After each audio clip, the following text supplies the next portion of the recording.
Do you have high-interest credit card debt wreaking havoc on your monthly budget? Are you concerned about the cost of medical emergencies or sudden car repairs? If you've answered yes to any of these questions, you may want to join the over 500,000 people who have experienced the convenience of personal loans through Avant. Avant offers a fast and convenient online application process. For a limited time, Avant will give my listeners a $50 Amazon.com gift card after you are approved and make your first loan payment on time. To check your loan options, go to avantoffer.com and enter my promo code 100. That's AVANT offer.com to take your first step towards obtaining a personal loan. Credit cards are made by WebBank. Equal housing lender. Rates and terms are based on credit history. Amazon is not a sponsor of this promotion. Other restrictions apply. See website for details. So, but the Asian guy is suspicious, so he pulls out an anti-aircraft missile. The Civil War cannon in his hand. Yeah. Like, the guy might as well at the store duck behind the counter and then just, like, hover back up inside a Harrier jet, like True Lies. And then he slaps the jet away and runs out. It's so and Gary's absurd. reaction might as well have been to grab the gun and put his finger on the other side like he had a trigger and be like, no, I have you at gunpoint.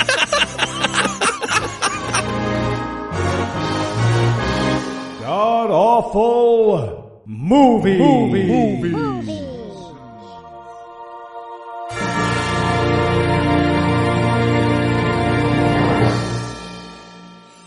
Welcome back to the GAMcast, where each week we sample another selection from Christian cinema, because otherwise I'd be coming up with this new intro every week for nothing. I'm your host, Noah Lugeons, and sitting to my immediate left is my good friend Heath Enwright. Heath, welcome back. Thank you, Noah. You know who's a great actor? Who is that? Mr. T. Hells yeah, bro. He is not in this movie. No, he's not. You guys knew where I was going. We got him coming, though. We got him coming. Hells yeah. And sitting 81 miles to my right is my bad friend Eli Bosnick, of course. Eli, how are you this fine evening, sir? Gary Busey!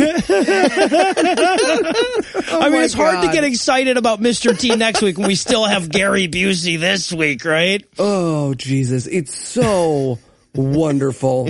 It's so, because like we get mediocre actors with failed careers and we're like, oh man, this guy's crazy. Look at Stephen Baldwin. And then Gary Busey's on here and he's like, you motherfuckers have no idea what you're talking about. Takes it to the next level. So I guess we've hinted around a bit, but tell us, Heath, what will we be breaking down today? All right, we watched Apocalypse 3, Tribulation. Or just Tribulation. It's part 3 in the very polite Canadian End Times series, written by Peter and Paul Lalonde of Ontario. And this one picks up the post-rapture story of Satan trying to take everyone's eternal soul inside a VR simulation so nobody gets too scared, and it's good for safety. Polite. I like to call it, sorry, please let me have your eternal soul. Sorry, the movie. Sorry. And Eli, how bad was this movie? Well, if you love going, oh my God, that's that guy from, oh shit, what's it called? But he's been in a million things. But you hate human beings who can run, you will love this movie. We are going to be talking a lot about Gary Busey's locomotion in this fucking review. And Howie Mandel.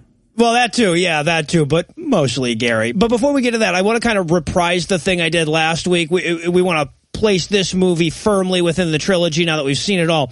So where would you guys say this one ranks in terms of, like, overall plot? Oh, best. I mean, nothing much really happens, but it all doesn't happen to Gary Busey. That's fantastic. That helps. I'm in agreement. I took it a little more literally. I said almost none in terms of plot, as close as I think we've come to a still image of Gary Busey. All right, okay, well, and this is obviously a big part of this trilogy so far. So where does this one rank in terms of crazy eyebrows? Sorry, I couldn't hear you. Thorold Stone was moving his eyebrows last week. What was the question again? It was about crazy eyebrows? See, I'm going to go a little rogue here and say craziest eyebrows, because even though the eyebrows themselves weren't crazy, they were attached to Gary Busey. Right. You know what I'm saying? All right, okay, so, and this is a huge theme in this film. Where would you say it ranks for you in dangerous messages about mental illness? best or worst, or whichever means morally reprehensible. Yes. So, word of warning, I am going to make fun of this cast of Asylum alumni, and I'm not going to feel bad. Because the message is horrible, and they should all be protesting this movie way more than whatever they have. Yeah, no shit. Right. And I mean, another angle to this is like top 5 for sure because of the poisonous message of the movie, but I also assume they let Gary Busey roam free on set. And that's a whole other different dangerous message about mental illness. It's a meta. Yeah. It was definitely Just top 5 in the trilogy. Services, huh, brother? I see you chew with your teeth. Me too.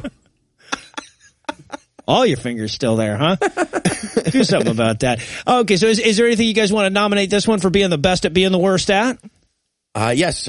Best, worst, use of bad guys with telekinetic powers. We'll get there. Like, just imagine if, like, Uri Geller was the Antichrist and all he could do is bend spoons to scare you. It's that level of stupid. Oh, you will defy me? No, I need to touch it. You'll never get that soup to your mouth. You're ruining the magic trick. Also, gotta say it. Best, worst running. Jesus. Oh, yes. Fucking crap. I am so sad I don't have video editing skills because if I could, I would replace this episode with a supercut of Gary Busey jog slumping from place to place throughout this film. I could watch it forever. I could watch it for my whole life. And no one in the movie ever goes like, what's wrong with him? Or like, that guy's heavy. Everyone's just like, man, he's getting away from us. And not to mention, we'll talk about it a million times throughout the movie, but there are fit actors who have to chase Gary Busey in slow motion. You ever chase a toddler and you're like, oh no, I'm gonna get you, and they can barely walk, so they're like, and they're getting down a hallway, so you gotta be like, uh-oh. That's all the chase scenes of these normal, able humans and Gary Busey. And it's not like they go to the well once or twice here. Like, he runs pretty much through this whole movie. Yes. Like, he thinks he's Tom fucking Cruise all of a sudden. All right, mine is pretty lame compared to the running, which is so fucking amazing. But I'm going to go with best, worst fake newspapers. I mean, they were not trying. Like, every time, there's like 2 or 3 times where we see the fake headline or whatever, and every time it's like one headline followed by lorem ipsum. The name of the paper is like the newspaper, or the picture still has an iStock watermark on it. Cheapest fake papers I've ever seen in any fucking film. I thought that was important. All right, well, clearly we're dying to get this one going, but before we jump to break, I want to remind you that it isn't too late to get your tickets to our live show in Chicago, January 13th. That's on a Friday. That's Friday the 13th, the best time to see us at the Victory Garden Biograph Theater, live on stage with 2 of our all-time favorite guests, Tom and Cecil from the Cognitive Dissonance Podcast. Follow the link on the show notes for tickets. And do it quick, because we'll probably sell out. And with that plug out of the way, we'll take a quick break, and when we come back, we'll leap into the visual pile of glass that is Apocalypse 3, Tribulation. Hey, fellas. Hey, Gary, buddy, what's up? So I was thinking... Wait, I'm sorry, were you just eating a donut? Nope, blood. Oh. Right. Anyways, I was thinking what this movie needs is some chase scenes. You know what, Gary, I love the enthusiasm, but I don't really feel like we have the budget for car chases in this flick. No, not car chase, a foot chase. Bad guys chase me, and I'll run away. You want to fill this movie with shots of you running. Yeah. Let me show you. Let me show you what I had in mind.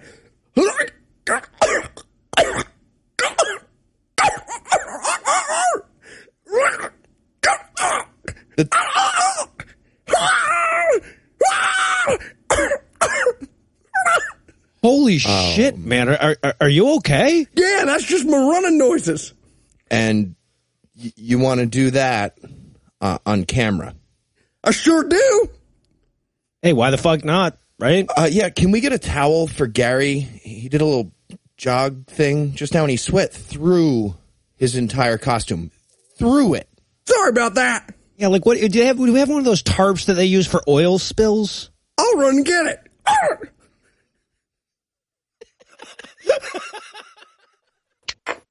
And we're back for the breakdown. And before this movie even allows you to revel in the washed-up cadre of has-beens the credits are about to reveal, it has to make you physically ill with this 5-minute rotating tree shot. Was I the only one getting dizzy during this shot? Stop. Seriously, I'm going to throw up. Seriously, Kyle. Off. But you got to love a movie. It starts out with bird feeders on a tree spinning 5-minute shot. You got oboe music. And then you got Gary Busey, Margot Kidder, and Howie Mandel. Oh. That is how you tease a movie. I was fully erect already. Yes, indeed. I wrote in my notes at this point, gonna throw out there, very little has happened in these last few movies, but they have just gotten better and better. Yeah. What better cast could you possibly have for a movie that will spend its entirety trying to talk you out of taking psychiatric medicine? Anyway, now we cut from this. We watch this tree for like 5 minutes until your neck starts hurting from craning to look up at it. And then we cut to other trees, right? Like the movie starts with a tree, but not that particular tree. That's how bad their fucking DP was. Couldn't do this in a single shot. But anyway, so we start off with a tree back in the days of sepia.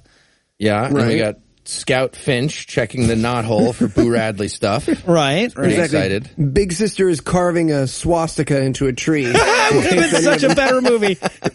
She just backs up and she's like, see? Take that, Jews. All right, let's go get some dinner.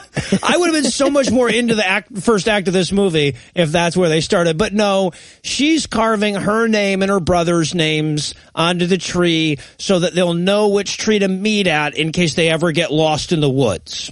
Yep.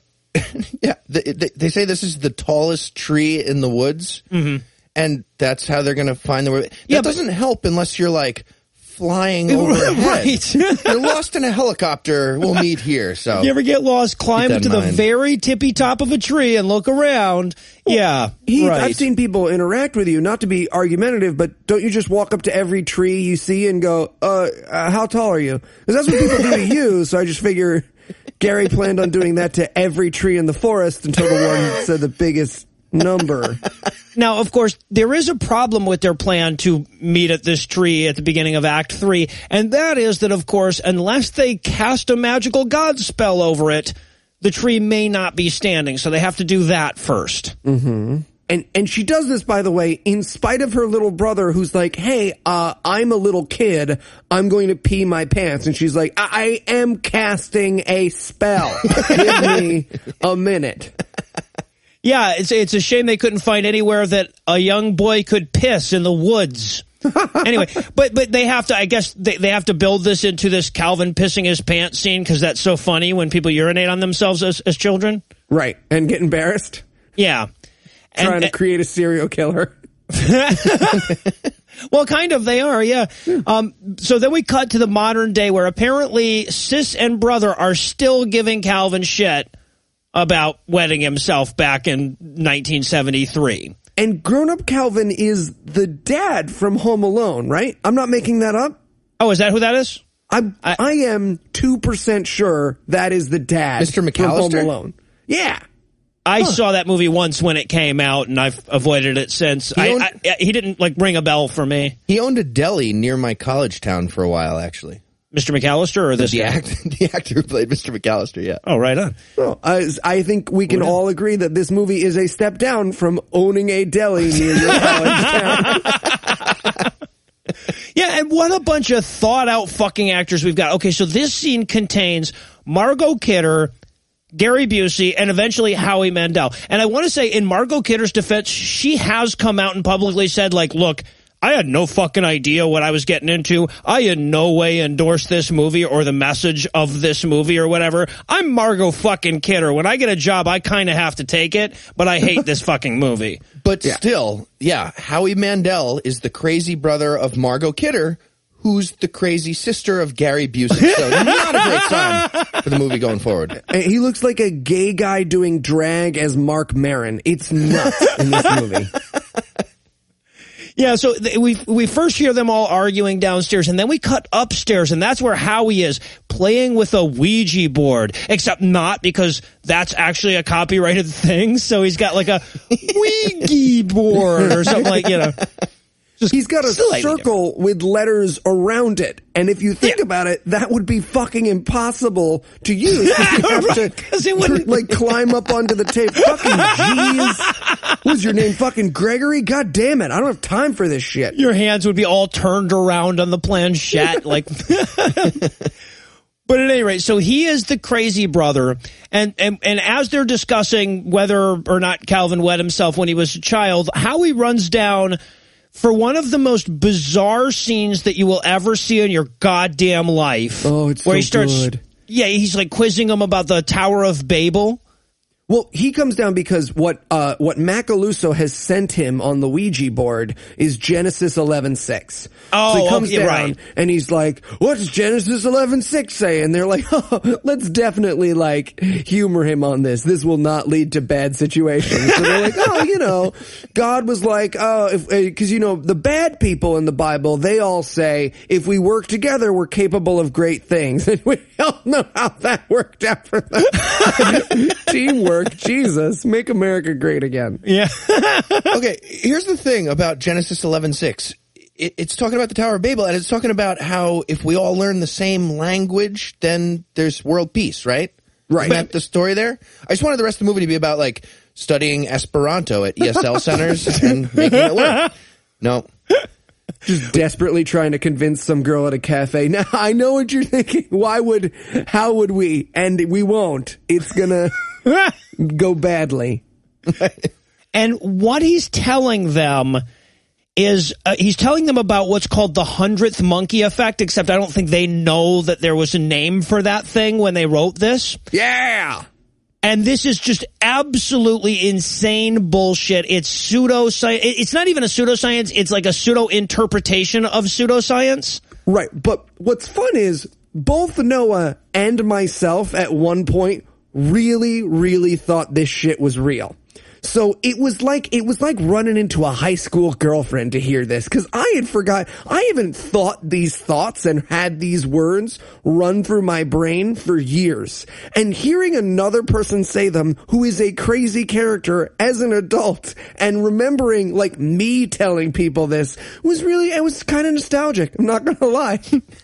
I don't know why you felt the need to throw me under the bus on that along with yourself. I don't think that I ever, but anyway, I've heard a lot of hippies making this argument in my day, but it's this insane, it's this stupid nonsense about like, if enough percentage of all the monkeys learn to do something, the other ones will automatically know it. It's this way that like hippies try to bolster the idea of like Akasha or like a universal consciousness or whatever. It is absolutely not true. I'm sorry. So, you're underselling this here. So if I may, please. I don't want to be that guy, but I'm just saying. Okay. I left out banana dipping, didn't I? I'm sorry. Go right ahead. You leave out the banana dipping, and I feel like people haven't seen the movie. They're really missing out.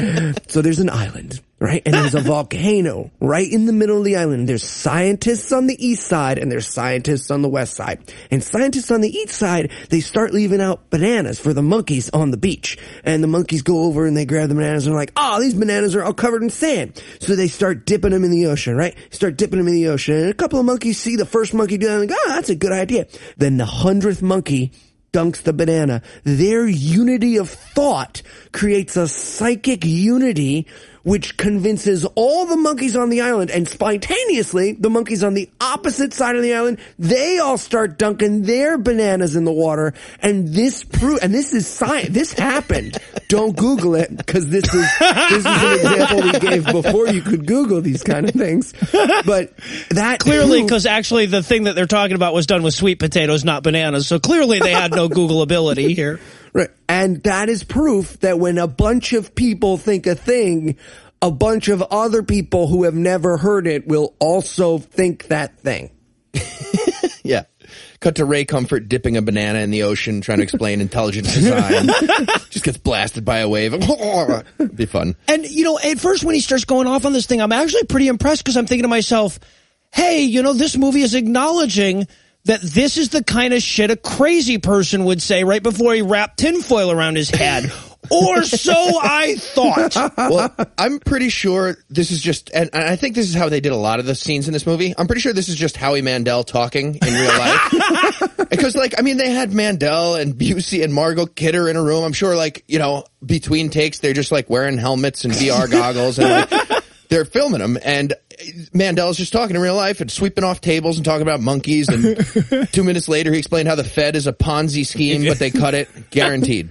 You know, that actually would explain a ton about this fucking movie, though, if you think about it. Like, they just had these three people walking around being crazy, and then after that, they got all the other actors together and say, okay, we need to weave this all together, guys. Exactly. And what's amazing is Gary Busey is the one who's like, hey, man, you need some professional help. And watching a film about Gary Busey talking about other people being crazy is like that episode of The Cosby Show where Dr. Huxtable tells his daughter that her boyfriend is too pushy. It's got a weird, when you know, it's got a weird connotation. I just kept writing in my notes, Howie Mandel is going to storm into a pizza parlor any minute now. It's like Fox reporting on Breitbart. Yeah. Yeah, right. Absolutely. Well, see, I had this theory at this point because Gary Busey is saying all these lines like, no, psychiatric help would very much, you know, would be to his benefit quite a bit. And I thought, oh my God, this whole script started as like an intervention for these three actors. They're like, if we make them say the lines, and it just went horribly off the rails, you know? Just three writers sitting around. Wow, Gary, so what do you think about that character Jason, huh? Yeah, glad he turns out to be right. I'd hate to have to chew my way through your legs. Oh, yeah, no, he'll turn out to be right. Don't worry. This backfired.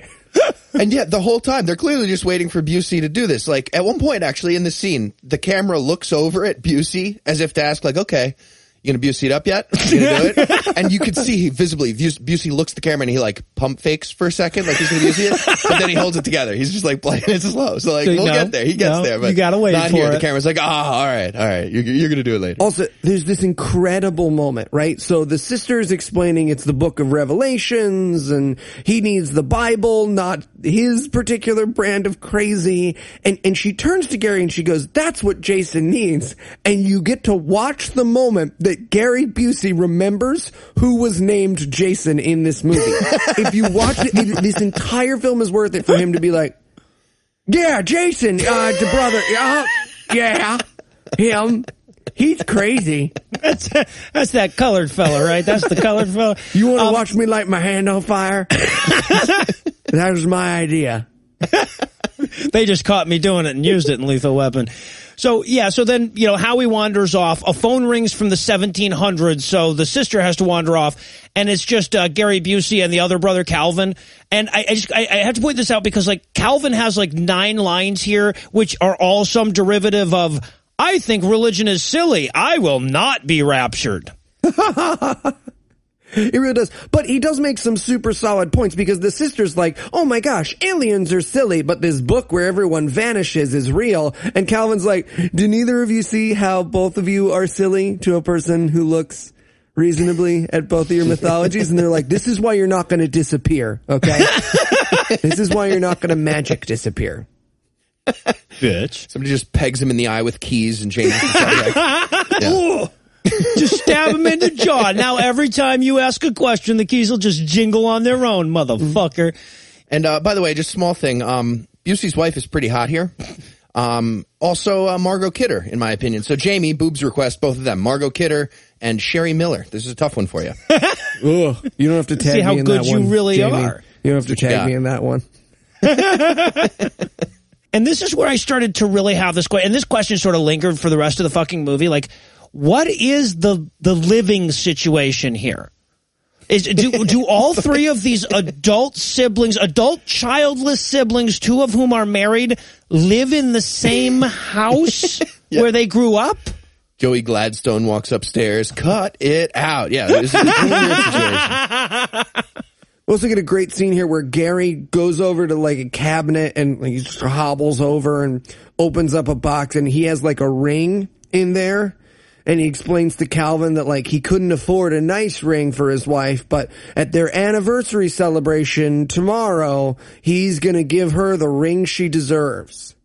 Yeah, then this is like so that she can come up and say, hey, honey, try especially hard not to get killed tonight because tomorrow we're going to have sex or something. Oh, and she kisses, honestly. Oh, God. Watching this woman kiss Gary Busey's dead mouth was literally revolting. Like, the definition of that. I wrote my notes are all, if you stop kissing Gary Busey, I will give you $1,000. Thank God she stopped kissing Gary. Because he's just like, mouth wet. Mouth wet. Uh-oh, I'm swimming again. Hey, swim, swim, swim.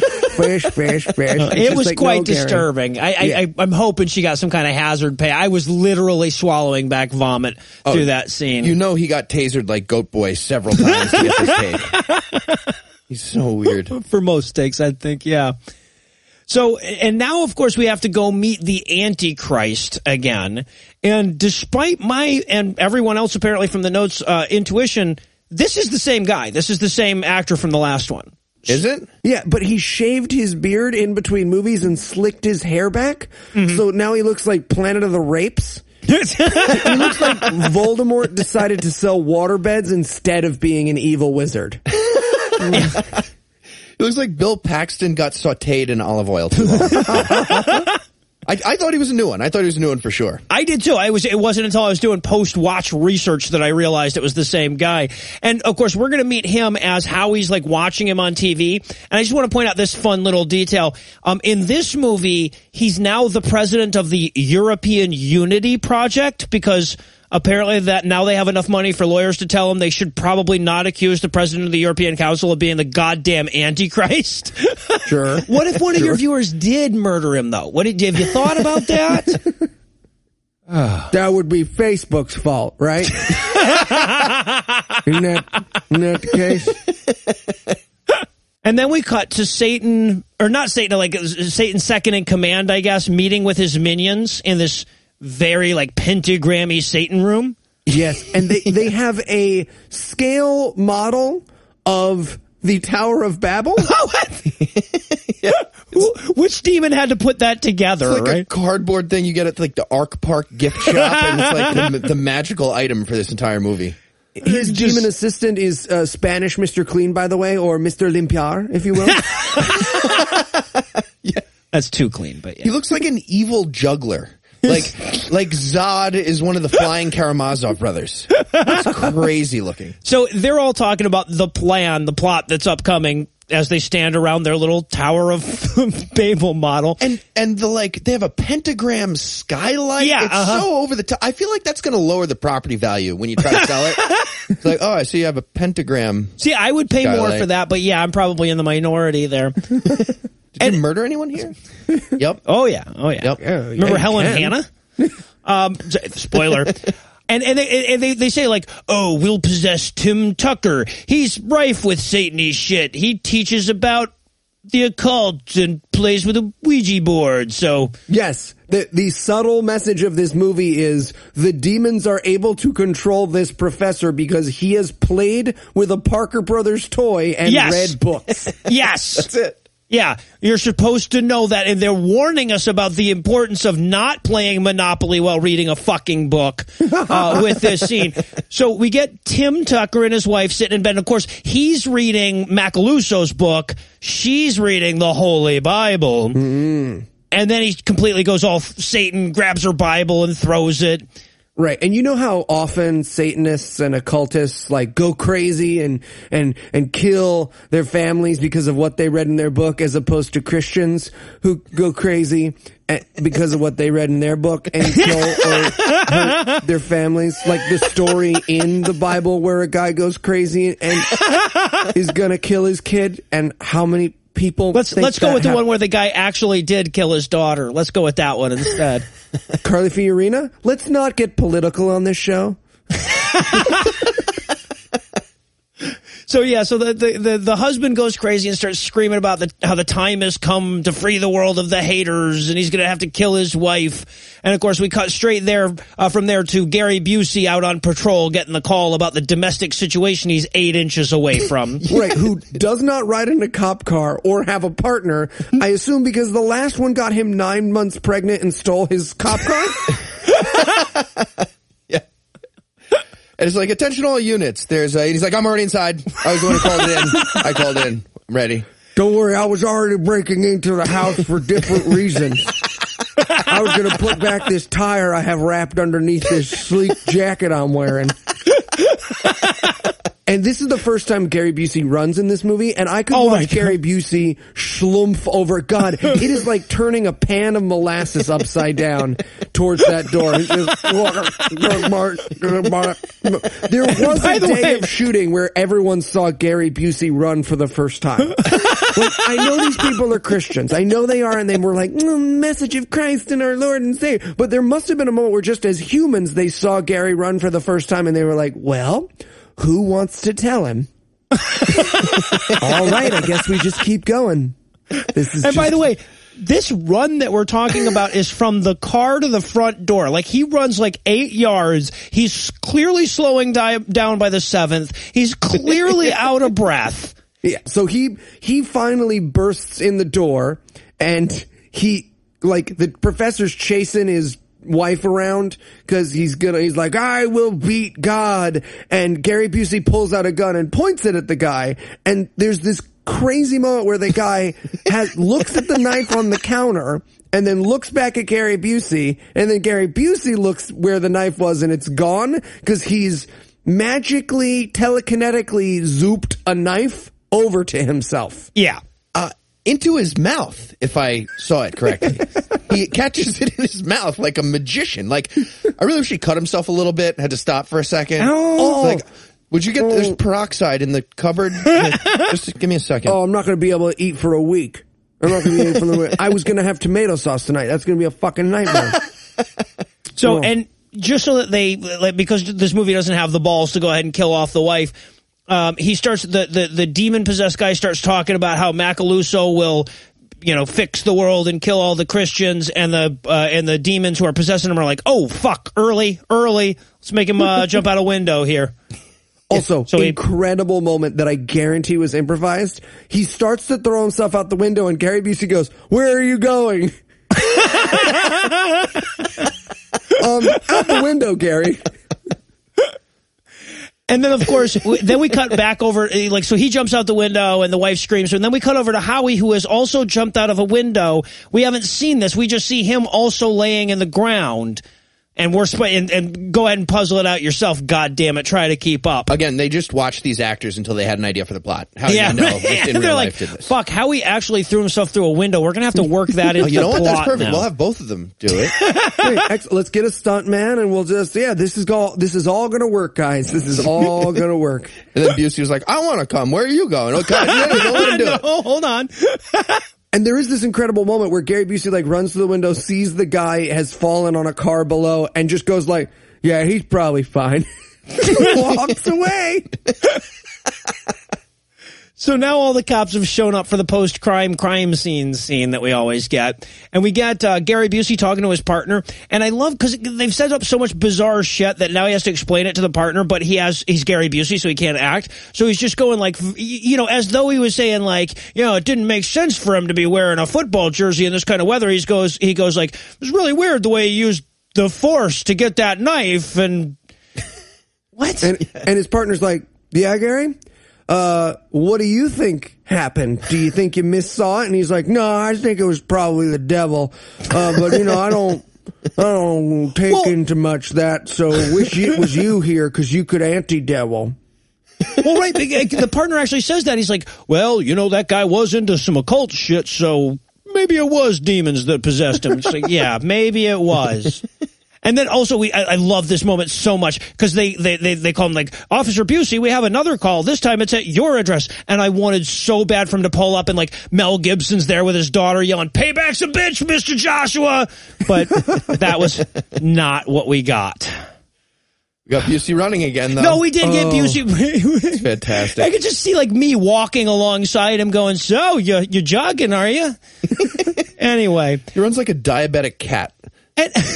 Yes, he honestly, Crazy Billionaire remake of this, I just insert Noah's cat alongside him, like just to make it a buddy cop movie where the cat's always in every shot. They should look at our buttholes, Gary. They should look at our buttholes. You get it.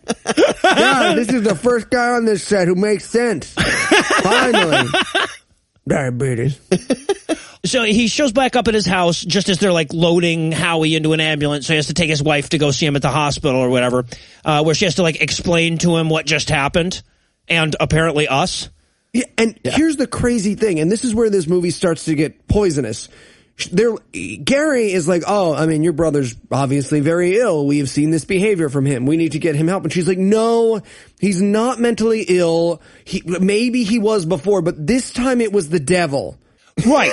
And also, terrible. By the way, over and over again in this fucking movie, she alludes to the fact that he was just fine, and then they put him on psychiatric medication, and he got worse. Yeah. They say that over and over again. Like, first of all, if he was just fine, why the fuck did they put him on psychiatric medication? But secondly, fuck you, you demonic sons of bitches. Mentally ill people do not need more of this bullshit stigma. No, they need their medications, is what they need. They need every movie to be like, and then he took his medication, he was fucking fine. That's what they fucking need. Right. And also, weird tonal moment here. Gary Busey keeps cracking jokes, but it's like super not funny. His brother-in-law is being loaded into an ambulance after what he assumes is a suicide attempt, and he's like, I guess he had far to fall after all. And she's like, dude, what are you fucking doing? And he's like, ra-ba-ba-ba-da-da. Yeah. This is another Gary Busey lecture about mental illness we get here. It's like an AA meeting with like a visiting lecturer. Yeah, but at a bar while we're drunk. Yeah. And again, this movie wants you to take away from this scene that Gary Busey is being foolishly closed-minded to the idea that someone's brain can be taken over by a Ouija board. Right. Well, she even pulls up the generic Ouija board or whatever, and she says, look, he was playing with this. I know about these boards. They have demons in them. Well, was he moving it? No, he wasn't moving it. A demon inside of him was moving it. He had his fingers on the planchette. Also, at the end of this scene here, there's this fantastic moment. She says, like, oh, you know, it was that Ouija board, and what was in the script was Gary Busey's character is supposed to become suspicious. But because Gary Busey is insane and doesn't know what suspicious acting looks like, his entire face goes dead. And so I thought, oh, Gary Busey is evil and he's going to kill his wife. But no, that's just Gary Busey's performance of realizing the connection between the two situations. Right, if you're watching the movie, it looks exactly like every other movie where a guy goes, she knows too much. Come here, Helen. Yeah. That's just Gary's thinking face. His face is amazing. Look like you're thinking, Gary. Like I'm what? Like I'm So what? you mean let go of all the muscles in my face all at once like this? Gah. Wow, that's how you think. I do it once a year for Christmas. So now, just so we can spend a little more time living in this demonic bullshit about how mentally ill people should go see priests instead of doctors, they get to the hospital so they can visit Howie, and Howie doesn't want to stay at the hospital, y'all. Right, and the sister's like, and he's like in the other room screaming and struggling against the bonds that are holding him to a hospital bed, and she's like, can I bring him home with me? He seems upset by it here. And the doctor's like, there's a joke, right? You see him, we had to tie him down. He can't even be not tied down and in the hospital. Didn't he just try to murder your sister and then dive out a glass window like moments ago? Yeah. Yeah, no, but we took his Ouija board. And now we get the part where Margot Kidder shows up in the waiting room. Oh my God. And let's talk about this tiny moment that happens before they even say anything. Oh, yeah. Gary Busey has poured himself a cup of water. He brings that cup of water to his lips and like gags on it and spits it out. There is no motivation for this. Nope. It never comes back. I guarantee you Gary Busey is unable to drink liquid and they were like, fuck it, man. This is take 47. I'm not doing it. I would pay anything for the look, I know there are people here who have access to people from Cloud 10. Get me the footage. You got Noah the thing last week that was the script from the book, so he actually got to find out what not since the Holy Roman Empire was. I just want the previous 46 takes where Gary was like, I got it, it's fine. Oh, God. Does it go in my nose? Get him another shirt. He's bad at drinking, yes. And again, like you said, there's not a reason for this. No, none. Not at all. Not at all. But so Margot Kidder shows up. She's the Christian sister, and she's like, I'm going to explain to the mentally ill person that the literal Prince of Darkness is trying to murder him. We can't all live in your fantasy world, Tom. Move. And like he's like, all right, no, that's not happening. Absolutely not. So they get into an argument. Yeah, yeah. And again, Margot Kidder is an atheist and has condemned this fucking movie. And also, it's probably worth pointing out, credit psychiatric medicine with saving her fucking life. Yeah. So, you know, there's also that. I want to give her at least a little bit of credit for coming out and saying, God damn this fucking shit. Yeah. We'll always forgive you if you're sorry. You hear that, Ray? It's not too late. I know you love somebody. Come on, you can do a convention tour. You can lick me, make it your profile picture. Anything could happen, Ray. If we all work together. Yeah, now I have a whole fucking YouTube video about how I'm the Antichrist from Ray Comfort. That would be pretty awesome. I'm about due for one. Anyway, so and there's this weird detail of this argument that they're having because they start arguing about God in the middle of the fucking hospital here. And this is where Busey says, "Well, I do believe in God. I just don't do it correctly." Right. Yeah, exactly. And he's just basically explaining that he's not a biblical literist, and she's like, "Oh, okay, idiot." And he's like, "Okay, but what about like Noah and the ark and Jonah and the whale?" And I was like, "Okay, I'm ready for this answer." And her answer is, "How would you know?" Yeah, you're a dick. Well, and yeah, right. Like, well, she's just like, "Well, you haven't even read the book. How would you know?" And I'm like, "I've read the book. I want to back him up. It is a storybook full of ridiculous, crazy shit. And like for a storybook, it's super fucked up. But instead, what he does is, and I love this strategy, I might employ it myself. He promises to go to church with her next Sunday if she'll shut the fuck up. And if he doesn't become convinced by church next Sunday, she'll shut the fuck up forever. There is no Christian in my life that I would not offer this deal to. Oh. And I love how these two actors are both super pissed about having to switch roles from real life for this acting argument. They probably had the exact opposite fight just off camera like 5 minutes ago. Right. And now they're like, God damn it. He's like, all right, what if I agree to go to church with you? Unlike you would in real life 5 minutes ago, Margot Kidder. Also, fantastic. It's just a tiny moment, but the brilliance, the great comedy of this movie is in its tiny moments. When he promises to go to church with her, he puts his arms on the shoulders in what is supposed to be like an act of love, but Gary Busey very clearly puts his entire body weight onto Margot Kidder, and you can tell her like look at the camera and be like, he's doing it, it's all of him. He's like, resty, sleepy time, sleepy, rest. I'm Alec Baldwin. No, you're Alec Baldwin.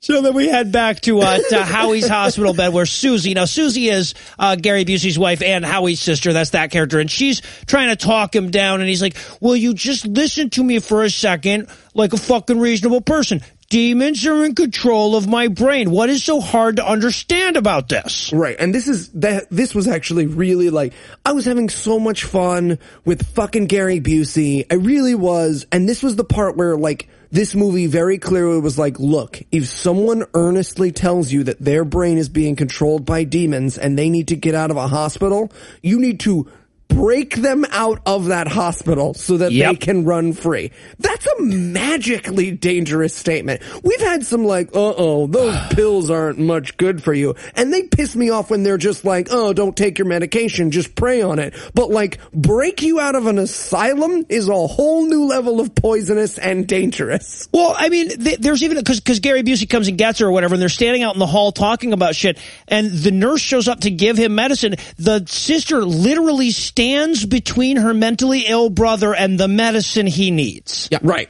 this movie is criminally anti-medicine. Like, Nurse Ratched walks up to give, like, this huge silver tray of, like, 50 cartoon-size injections and cut his brain out with a spoon, and they stop. Fuck you. Well, and so she runs the nurse off, so then the doctor has to show up to convince him that he needs the medicine, but first he has to give us the 10% brain myth. Yeah! Oh, I was so happy because, again, I was really, like, unhappy. I was really not enjoying that. But then the actor holds up a colored-in thing of the brain and a not colored-in thing of the brain. He's like, you see, this is a normal brain, only using 10 to 12%, which is why he can't breathe or eat or speak. But this over here is the concept for the movie Lucy with Scarlett Johansson, where you can see her boob at 1 hour and 3 minutes and 42 seconds in. That's this right over here. And we put all sorts of color on there, which is how you know he has magic powers. This is all wrong, right? Like, I don't. Yes, it's absolutely. None of that's true? All right. No. I mean, the doctor might as well be talking about, like, removing Jason's brain freeze for $600 with tweezers. Like, touch the side. I can never get the broken heart, but the brain freeze is easy. Also, question, and look, maybe I just don't understand this logical leap, and it's a movie thing, it's not a Christian movie thing, but why does the person is now using more of their brain always mean they can move shit with it? Like, stronger guys don't get the ability to, like, make their muscles travel through time. So why do more brains always equal moving shit without touching it? Why isn't it just, like, speaking faster? Or, you know, official lawyer for Puzzle in a Thunderstorm. If Andrew used more of his brain than me, if we did a thing and we were like, yep, no, it turns out he's got 3% more brain, I'd be like, sure, that makes sense, I get it. But if it was like, oh no, Andrew can lift a car. With this brain. Well, I guess that's the whole point, right? Because obviously people who are into the 10% brain myth aren't interested in getting smarter. They want to move shit with their minds. So I guess it would kind of fade away if it wasn't for that. Oh, we need to make that into a poster and sell it. People who are interested in the 10% brain myth are not interested in getting smarter. So after the doctor explains that even the inactive parts of his brain are working, that's an actual line, by the way, we cut back inside where now, I guess, Gypsy David Smalley has appeared in the room in such a way that only Howie can see him and starts choking him to death. Right, but Christian's sister, Margaret Kidder, can sense the demon devil. And he can't kill her can't kill him while she's in the room because she's so Christian. Right. She's jamming the signal, whatever. Yeah. That's why I tape a Christian baby to me at all times. Okay. Right. No, that makes Demon sense. Goes after me. That makes sense. That's not why you do it, but that would make sense if that was the reason. Well, the way I was holding him on at first was apparently molesting the... I don't want to get into it. We're not having this fight on air. No, we're not. I'm just saying I had a tape and glue-free way of keeping that baby attached to my body, and Noah and Andrew shot it down. Heath was I cool. have a point-and-click way of getting this out of the finished episode, luckily, so... You just cut it. It's already out. I pre-cut this before you even sent me the audio. So, and then, of course, Margot Kidder has to give Howie a protective quartz crystal because there's some amount of stupidity we haven't used yet in this movie. I swear I was expecting him to go, do you have a homeopathic crystal or something? Because there's still more bullshit that could be in this film. I guarantee you that's Howie Mandel's real life, like, Purell talisman. Crystallized Purell. The purest of elves. Germophobia is not funny, but he's an asshole for doing this movie. Well, he's an asshole for a lot of reasons, I guess.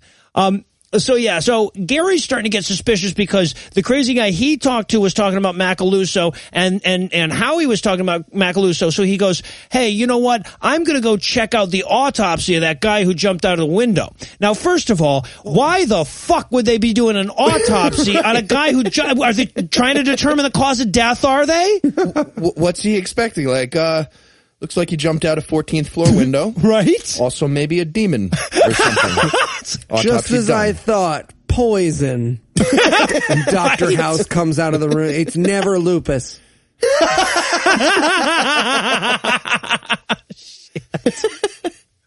But unfortunately for the bad guys, when he does get to the coroner's office, it turns out that the evil demons have chosen that particular room to stand around plotting. Talk about it. Yeah. Yeah. And specifically saying, it's a shame Howie Mandel wasn't also properly killed, but luckily we've sent someone to take care of that. Oh, my God. It's incredible. And then he runs away. No, he doesn't. But yes, he locomotes away. Speed waddles. As fast Speed as a waddles away as volleyball best with he legs can. Yes, I had quote-unquote hustles in my notes. But yeah, so he runs up, gun in hand, but the room is empty because apparently the Margot Kidder has broken Howie out of the hospital like a good person would. Yeah, and he sees them escaping out the window. He turns around and the two bad guys confront him. And this is, again, possibly I can't say my favorite scene. It's my favorite scene, I think, yeah.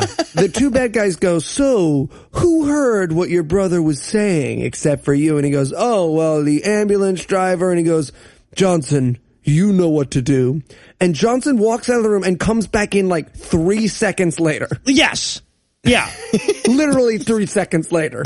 Immediately. And we'll find out later that in those 3 seconds, he murdered the ambulance driver, and B, did a background check on Gary Busey. And, okay, I also love, too, like, because Gary Busey doesn't sell out the ambulance driver. It's the doctor walking by.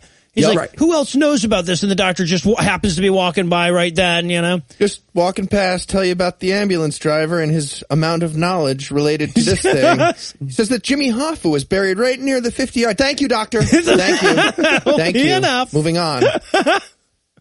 Yeah, so the Johnson or whatever leaves, the one federal agent leaves, goes and kills the ambulance driver, and then he comes back and he says to the other guy, excuse me, sir, can I talk to you outside for a moment? Takes him outside and he's like, turns out that guy in there isn't just a cop. He's the guy's brother-in-law. And the other dude is like, why didn't you just walk in and say, hey, aren't you that dude's brother-in-law? Instead of like pulling me out here so he could escape. But his suspenseful thing, he goes, he's more than a cop. And I wanted him so badly to be like, he's also a shark. Shark cop! Starring Gary also Busey. The owner. You know, you patrons, you think you just get the show early, you get the little bonus things, you get your special tickets to the show. No, you help make Shark Cop happen when we eventually get that crazy billionaire money. You're investing in Shark Cop. You ever think of that? I do like Shark Cop. I think I might have a buyer on that Starring Gary Busey. Yes, of course. And there's no special effects. It's just Gary Busey. And he's always running in every scene. Speaking of which, this is where we get him. This is probably the longest single run that we get on camera. Oh. And it's amazing because he clearly gives up on running like 8 seconds into this. So like we get him, he like runs out of the hospital, huffs and puffs his way to the ambulance. The ambulance, the one ambulance this hospital has, by the way, is sitting across the street with a dead guy in it. Mm-hmm. So apparently I don't know if he went and killed all the ambulance drivers or they just had the one, whatever. And then of course he has to run off from there. They get him running downstairs, and it looks like a fucking toddler trying to negotiate stairs in a hurry. It's so good, and he has to like it's like he's a big truck, and he has to like brake early because he knows he's gonna have to stop like 20 feet later in front of the camera on the X. So you see him start to lean back, and like change. It's so good. Oh God, it's so good. So he jumps in his car to drive away because he's figured out that the bad guys are murdery or whatever. And he calls his wife to warn her. But as he's calling her, a truck is suddenly coming right at him. And his brakes won't work because apparently his instinct was to use the brakes when there's a truck coming right at him. Also, the steering wheel doesn't work. Oh, okay. Yeah, he clicks it for a second. So like the steering wheel's... But either way... Are they broken on a delay? How did they set this up? Like, he clearly used the brakes and the steering wheel during this drive so far. And then they're both... and then the big truck has the same problem. The big truck just, like, goes right at him and doesn't swerve or use brakes enough. Yeah, right. Honks How would they a lot. set this up? Yeah. Well, I think we're supposed to believe that Satan was taking care of that himself, but it seems like Satan could have just... killed him, yeah. Right, or you think Satan would kill him if that was the case. All the way, kill him. Yeah, not right. Put him in a coma.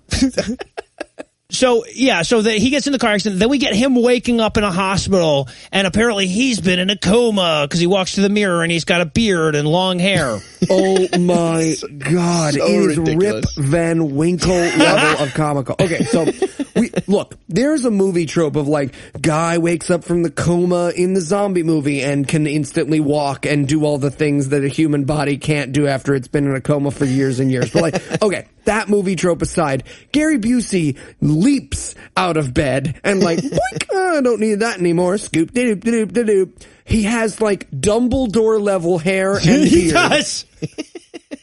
And the moment he gets out of bed, a one-armed man goes, hey man, they're gonna put some evil goggles on here. Your wife isn't here. I'm all you've got. We're best friends now. My name's Carl. Run. Yeah. Yeah, right. So the one-armed guy is warning him that he has to pretend that he's still in a coma or they'll come and put the glasses on him. And what happens if you get goggled while you're asleep? Why can't they do that? Well, right, because you'd figure then people would just close their eyes when you goggled them. It would be pretty, yeah. Oh, I would pay anything to watch that world where you could just close your eyes to stop it, and the guy's like, fine, we're just going to keep these goggles on you, dude. Whatever. Keep my eyes closed. I could sleep this way. Yeah, well, when you wake up. Look at all of this awesome fireworks I got here. Bet you wish you could see those. Just walking a guy in VR goggles around a museum. Oh, the Monet exhibit. So nice. Oh, look, Margot Robbie's naked over here. Look at that. Look at the boobs on her. Huh? Yeah.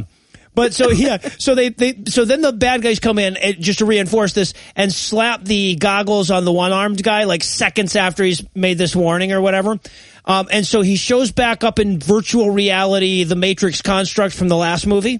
Mm-hmm. And this is where we get the Antichrist showing up to, like, you know, talk him into Sataning. Yeah, right. Because he's going to grow his arm back. Yeah. Right. And I really wanted the guy to ask for something else. Like, whatever. Satan's just like, oh, you want an iPad? Okay. Really figured this was an easy one. You have one arm. It has to be your right arm so you could take the mark.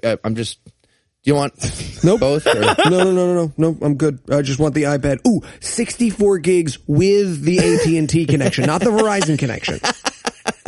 I'm actually kind of into the stub thing. I'll tell you about it later. You're Satan, so you're probably into this too. I don't know if you... It's called Nub Play. I've got a website. I want to run it from my new iPad. So meanwhile, as this is all going on, as the one-armed guy is deciding to take the mark and be Satan-y too, we get Gary Busey sneaking out, which is a good thing, because as soon as the bad guy takes the mark, he goes, like, now he's on Satan's side, and he's like, oh, Gary Busey woke up. He's just, like, pretending to be asleep. So now the bad guys are on to him. And by the way, he's in this little locker room with Genesis 11:6 on the wall, but not really. It just says, now nothing will be impossible. Mm-hmm. So the new ONE propaganda department is using slogans from No Fear T-shirts from the early 90s. Wonderful. He also decides to shave at this point. Like, we see him look in the mirror and be like, oh, I should shave and cut my hair perfectly before you see me again, which we will get by to. myself in this hospital as I'm running from the demon bad guys. Yeah. So now we cut to a van down by the river. Yeah, Margaret Kiddo's in there, and Cholo Panda from the last movie, and Helen is in there. But Helen, hey, good news, Helen has apparently stopped working for Santa since the last movie. She realized that her nose should be the same color as the rest of her face. Huh. Who'd have known? Who'd have thunk? Right. And they're doing a pirate broadcast from their news van to cut in on Macalusso's speech thingy. Yeah. That's their news, their televangelist videos. Yeah. Right, exactly. And just one little detail on Macalusso's thing. He's got the ONE logo behind him with a Latin phrase on it. The Latin phrase means the world wants to be deceived. I translated it. Nobody reads Latin in this world. Nobody's like, oh, that's suspicious that you would say that. Oh no, it's you a bad guy? It's like a magic thing, you know. We haven't gotten around to it, but I got a whole magic special coming up. I'm called the Super Deceiver. So. Yeah, and of course, what we're supposed to learn here, and I want to make a quick correction. Margot Kidder was not in it. It was Gary Busey's wife character, Susie, that was in there with Christ Fu Panda and Helen. Right. That's right. Kidder gets evaporated. Yeah. We'll learn later that she got raptured away. But yeah, so they're thing, I guess, is that they break into the TV broadcasts of Macaluso and put televangelists there instead of just like, hey guys, me, Helen Hanna, just want to let you know he's the Antichrist. Instead, they have to just like circle around it. Just report the news then. Yeah, if you're able to do this, it's so stupid. And they have this little math problem here. Kung Fu Panda guy. So glad you bring this up. He's like, all right, so our like hacker thing has a range of 1,200 miles. And that covers about 20 million viewers. Yeah, what? Now, are you in the ocean? Just think about this. If they have a radius of 1,200 miles, yes. That's like 4.5 million square miles. They're covering more land than the entire United States. But they're bad with pi. So just so that you know. Pi could be 0.14 smaller, and they're still way off. Like, they could be on a coast. They could be in, like, Yellowknife, Yukon, wherever, outer Canada, which would be really stupid thing to do. But they could be there and cover way more than 20 million people. Being in Canada is a stupid thing to do. Heath said that, guys. Tweet him about it. Yeah. Anyway, now, of course, apologize to me about email that. from that guy. Yes, So nice. We do have Negroes in Canada, by the way. And he like cited it with Wikipedia and everything. Yeah. He was sorry to bother us like 4 literally times. just emailed him back TLDR. Now he knows you were lying. Anyway, but no, it was actually a very sweet email. It and was, yes, absolutely. we know that there are like more than 7 black people in Canada. But thanks for giving us some evidence to back that down. Jesus Christ, dude. So yeah, but now unfortunately with their petty 1,200 mile range from this van, they can't really do all they want. What they really want is the ability to hack into the satellite. that controls every TV in the world. Mm-hmm. Like nobody's going to be watching like porn on the internet or Netflix or no. If only they could. Yeah, right. And now we cut to Gary Busey like emerging in his janitor clothes, and he is entirely clean shaven, and his hair is cut. He is like a cartoon, like a comedy. He comes out from this room where we have not seen him with razor and scissors for 4 hours. He's just staring in the mirror, and he goes like, and then he walks out totally clean shaven with a perfect haircut. Yeah. And a Gary Busey oversized Hawaiian shirt that he like picked out from a closet of Gary Busey oversized Hawaiian shirts very clearly. Where did that come from? Yeah, and of course the bad guys are catching up with him, so he has to run off. But he's all comatose-y, because they had to have, you know how comas will give you a limp. Yeah. Anyway, he's got one of those coma limps. But what's so funny is like he's clearly trying to be like a guy who was in a coma for years and hasn't like clearly gotten control of his legs back. But it's so similar to just Gary Busey running that I don't feel like I could prove that's what he was going for. Gary, what's it like when you normal run? Okay, and what's it like when it's hard for you to run? Now do the first one again. Second one? First one. So and also, because Eli was talking earlier about how it's like watching like a grown-up chase a toddler or whatever. In this scene, in order to make it work, in order to make Gary Busey able to like outrun the bad guy, Gypsy David Smalley like hovers slowly towards him while using telekinesis to lock all the doors he might go into. Yeah, because if he took a full adult stride, he would catch it. He would step on the back of Gary Busey's shoe. Exactly. Busey also blocks a door right before this with the ladder above the doorknob, which is fantastic. Yeah, it was he just like puts a ladder somewhere near a door, and like they got 4 guys chasing him. We're like, yeah, they're thwarted. Yeah, it was like the dude putting the fucking chair up. Exactly. I was expecting the door to open out myself. But of course, Busey manages to get out of the way, and this is honestly the closest this movie ever got to being clever. Because like the demon is like locking all the doors on him with his telekinesis, and then Busey bursts through this one door and runs off, and the demon's like, "What the fuck, man?" Goes and he checks the door. That's the old chapel. God damn it! Now, luckily, the chapel has an exit that goes to the street or something too. And why even use door closing powers? Just use poofing into existence thing and be like next to him or whatever. Or take an adult stride. Yeah. Right. I want him to get a talking to. Hey, man, you do the dramatic thing too often. So, like, you could have just caught Gary, huh? You could have. I could have. You're right. This is on me. It's just like, you kill so many people with a gun, as I'm about to do in a hallway just full of homeless people. I'm just going to kill a bunch of them. And I figure, why not spice it up, Also, I need some company with me. I know I'm a demon, but can you send 2 guys? I get lonely. I'm thinking of a thing. It starts with an A. Is it Antichrist? Oh my God! Have you guys played this before? Yeah, so he gets thwarted by the prayer chapel door, and I just really wanted him to try to phase through the wall, like the other guy from the last one, and just like bump his head and realize he can't do it. Like, what the fuck? Parker in part 2 got wall phasing. This is I'm going to report this to Demon OSHA. I really hit my nose.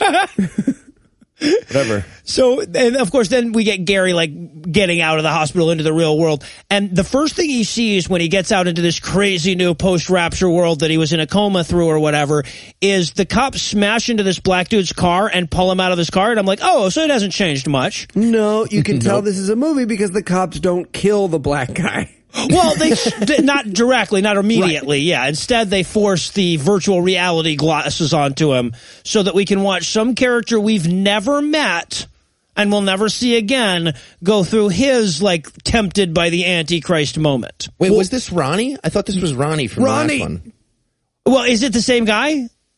I know the character's name was Ronnie, but it wasn't the same actor, was it? He was black? Oh, it was Denzel Washington. My bad. So black guy named Ronnie. I'm not an asshole. When Ronnie appears in the virtual reality thing, like, everyone sees what they want. That's the whole thing. So when Ronnie appears, there's just a cobra on the ground. Yeah, and what? I'm like, Ronnie, I get it. All right, Ronnie. Started to take my shirt off and cover myself in bacon grease. But of course, Ronnie's wearing a cross, so he's not going to give in to this damn Antichrist. So, he says, like, you can do whatever you want to this body, but you can't have my soul. Has this big... The Eli Bosnick story. And so, of course, the cobra bites him to death, and then he dies. So Gary's watching all of this happen, and then right when the guy dies, Anthony Weiner shows up to cheer the death of... What did that guy look exactly? It was like an old Anthony Weiner. Carlos, he really did. Motherfucking Danger he shows comes up. right up and he's like, serves him right, huh? And I wrote in my notes, hey, man, we don't say black guys deserve to die unless it's on Facebook. Oh, God. Fuck. Cut it out. Right. But yeah, Carlos Danger walks up and he's like, so the new plot is we all have the 666 mark. Go. Yeah, and he realizes that Gary doesn't have his mark or whatever, so he has to run off. And, of course, once again, the bad guys are right on his tail, but they have to, like, all right, let's give him a head start. Hold on. He's taking a break. And just a quick question here. Does the existence of tattoos not from Satan ruin the entire plot of this movie? I feel like they do. Like, the haters could just foil Satan with henna and then it's over? No? Right. So he runs into this alley full of bums where he's going to hide. I wanted one of them to be dipping a banana into like a garbage can of rainwater, just figuring something out. They don't do it. And look, this kind of sort of gets explained, but at first I was like, wait, there's people who took the mark and are homeless? Like, they put on the glasses and they were like, cardboard box. Like a nice one. But we learned that these people who are just living out in the open, they didn't get the mark. Right. And we learned this because Cholo David Smalley just walks around and he goes like, show me your mark. And he's like, nah, you know what? Let's just kill all of these people. Yeah, bums are gross. Yeah. Right. So, and of course, during this whole bit, Gary needs to hide under a piece of cardboard like a 3-year-old. Like, this man thinks Metal Gear is a thing that really happened to him. It's so good. He hides under this piece of cardboard. I am not sure of anything more in the universe that they had to cut several times because Gary would go, nobody here. Nobody invisible. Can't see me. Gary, they're just going to not see you. Yeah, because I yelled. Cardboard box talking, by the way. You can't see me, but I'm under here. Cardboard box noise. I mean, crinkle. Is it a crinkle? Reappear. Specto Patronum. Yeah, but of course, before they can get to him, he's actually climbed into the sewer grate that was under his cardboard box, I guess, or whatever. So he gets away. So he goes into this Asian dude's store and asks to use his phone. And the guy's like, "Can I see the back of your hand?" He goes like, "I don't speak no Chinese. Rape and Nanking me." My wife, I need to talk to, is his exact response. Yes! His exact response is, my wife, I need to talk to, and they kept it. He went into fucking Yoda grammar in the middle of this scene. He's totally dead. So, but the Asian guy is suspicious, so he pulls out an anti-aircraft missile. The Civil War cannon in his hand. Yeah. Well, like this, it is such a comically large gun that I thought they were going for comic effect. Like, there's no other reason you would ever use this kind of disproportionately large gun unless you were, it would be like if the guy in fucking Inglourious Basterds just happened to smoke that pipe. Like, no, that doesn't, that you're not supposed, anyway. So he pulls out this gigantic gun, and of course Gary Busey uses that clever, where you slap the gun the guy's holding on you thing. Blows out the wick of the cannon now. Runs away. Like, the guy might as well at the store duck behind the counter and then just like hover back up inside a Harrier jet like True Lies. And then he slaps the jet away and runs out. It's so and Gary's absurd. reaction might as well have been to grab the gun and put his finger on the other side like he had a trigger and be like, "No, I have you at gunpoint. Don't make me do it." So here he is. He runs out of the store. He still hasn't been able to call his wife, but he does see a guy on a cell phone, so he decides to steal that guy's phone. Okay, now I have to talk about this. A huge amount of my job as a magician is choreographing this scene, right? Whenever there's a pickpocket scene, I've done like 2 movies and a bunch of commercials and a bunch of plays where someone goes, "Oh, we need to know what a pickpocket bump looks like." And if you want to know what it looks like when you don't hire a magician, it's this moment where Gary Busey climbs on top of this gentleman, fucks him for 6.5 minutes and walks away like, "I saw your phone."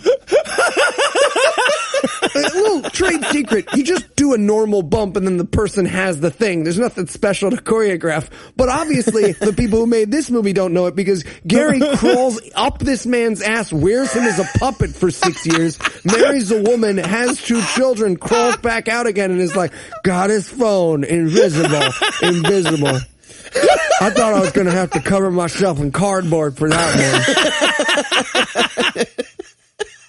So he goes to his old house, and there's nobody there, so he breaks in by punching his way through the window. And again, that's probably just something Busey did on set. And they're like, "Fuck, we got to work that into the movie, guys." No question. He's gonna have a bleeding hand for the rest of the day. Because he's got the bloody hand, and he unlocks the door, and he's walking, and as he's walking, Gary Busey blows on his hand. He does. He blows on his hand. I assume because Gary Busey, feeling his thing, assumed his hand was on fire. And also, I love this bit too because he still doesn't know what's going on, so he turns on the TV to figure out what's going on. And of course, it's like the news explaining what's going on. But I'm like, well, what if Cake Boss is on? I mean, like the odds are, if you turn on the TV, it's not going to explain the plot of Earth to you in the first few minutes. But no, of course, because they don't really try that hard with these scripts. That's exactly what it's saying. And of course, during that, they I guess another televangelist breaks in on a pirate broadcast so we can go like, "Oh yeah, remember from earlier?" They do that. And it's the same footage from the last 2. They really did just buy 3 clips. They bought like white-haired, fluffy hair lady. We bought Super Deceiver, and they're like, "My friends, they will think they're doing a good thing when Jesus come into my heart." Although there is one new addition in this movie, which I really appreciated, which was we get a fluffy-haired lady who now helps Jim Bakker sell his buckets, and she goes, "Now, if someone is seeing this during the tribulation, what would you say?" And I wanted him so bad to be like, "Ha ha, see? You made fun of me. You didn't buy my tapes, but now I'm gone. I'm up in heaven with Jesus playing racquetball, and he lets me win. He misses a shot, and he goes, "Oh, good point. Good point, Gary, because it is a good point." And we see all these different preachers. There's like, 3 of them now, because we see Helen in her van flipping through all different channels to check on her pirate broadcast. Why are they doing different preachers on each station that they hack? Like, are they trying to be like appropriate for each one? Like on Nickelodeon, it's Veggie Tales, and then like, what would Tammy Faye work for? Like, all right, Fox. She'll be on Fox. What the fuck? So meanwhile, we go back to Gary's house where he's like still looking through all of his old shit. Turns out that ring from the first scene is still there. What are the odds? Yep. 0 and some number. So yeah, and then his neighbor shows up with a gun demanding to see his mark. Yes. And Busey knocks him out with a move he learned from Dad pretending to know karate to impress his 8-year-old son's friend. Yep. Lovely. Yeah, I love too while they're fighting, like at one point the black guy, the neighbor, growls at him. He makes tiger sounds, yeah. Yeah, uh-huh. This will happen more than once in the film. And I love to, this made no fucking sense, right? Because the neighbor comes in with a gun. Gary Busey gets the gun from him, and then he runs to another part of the house where he pulls out a gun. Is that a gun? I thought it was nunchucks. I actually thought it was nunchucks. It's like a light blue strip of... I watched this like 6 times, and I concluded that it was nunchucks. Oh, man, it would have been so fun to watch Gary Busey use nunchucks. Am I 84% sure there is a cut nunchuck fight scene that Gary Busey, like... did some serious self-harm and they had to cut it for legal reasons? Like 19-year-old Andrew just had to arbitrate that because the nunchucks were the cause of the injury, they couldn't be in the movie? All right, so that is our number one crazy billionaire goal. We have to fucking write a movie. Billionaire goal? Nunchuck scene in the change movie. Jar to get Gary Busey to do nunchucks on camera. He was in 3 seasons of The Celebrity Apprentice and Celebrity Apprentice All-Stars. I'm pretty sure you can Google his cell phone number at this point. He'll just show up, huh? Hi, it's me, Gary Busey. You need me? I'll do whatever you want. Anything. Just ask. 666-666-66. That's usually for cars. New York's loving that. Yeah, right. Okay, so anyway, so we cut to that night, like he's left his house, and now he's going to see Calvin with the hopes that Calvin will help. And when he admits that he doesn't have the mark, his brother's like all freaked out, like, oh, come on in, quick, before anybody sees you. Right, but he has the mark. Yes, yeah, we see that right away. And then we get this really weird moment. I wasn't really sure what they're going for here, because he's like, what happened to Eileen, Calvin? And he's like, who the fuck is that? He's like, it's the sister from earlier? And Calvin doesn't know that she existed or denies that she existed now? Yeah, because they delete the sister, like, from your pic. Like, you get I guess if you were an early adopter, you also got an Eternal Sunshine of the Spotless Mind package with it. I don't want to remember my bitch sister. Like, but they never explain why they would Photoshop his sister. I mean, did they get raptured from the pictures too? Who in memories? But wait.